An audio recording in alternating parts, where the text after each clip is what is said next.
Okay, here I wanted to show another game which I had played against some random opponent of 580 rating in Blitz. Blitz is a 5-minute game. So basically, I'm also a beginner. He would also be a beginner, but I still can understand some mistakes that happened here. So now in this position, you can see that I'm black. I'm the black playing with black pieces, and I'm clearly winning here. Because why? Because he has just two rooks and three pawns, but I have two rooks, a bishop, and five pawns. So I'm basically a bishop and two pawns extra. So it's clearly winning. There's no way white can even draw this game. It's clearly losing for white. So yeah. So at this stage, I have already doubled my rooks in the 7th rank. Here it's the 2nd rank. So usually in a rook endgame, having the rooks aligned in the 7th rank together is so strong, very strong, because it would end up in a checkmate, either a back rank checkmate or a 7th rank checkmate. So after this, he plays the move pawn to e4. H4, and it's clearly a blunder because okay, I'll say so in this position, what would you play as back?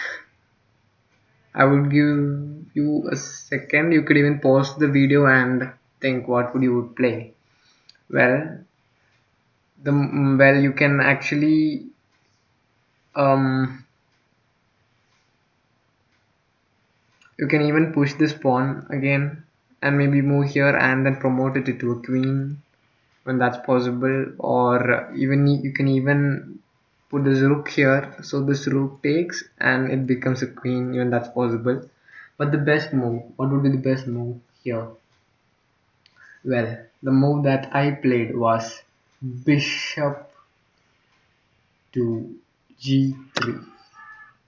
Now you would think that how is that a move? Will the pawn here take my bishop on g3? Well, if it's a quite experienced player, he wouldn't be doing that mistake. It's a huge blunder actually.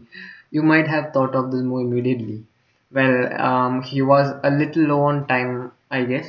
So, and he might be a beginner. So he took my bishop, and that's all. His game is over. Because why? Because that's a forced checkmate in 2, 3 moves, I guess. Because rook to g2, it's a check. The king can only move to h1. Yes, again a check here. The king can only move to g2, and then rook to g2, and it's a checkmate.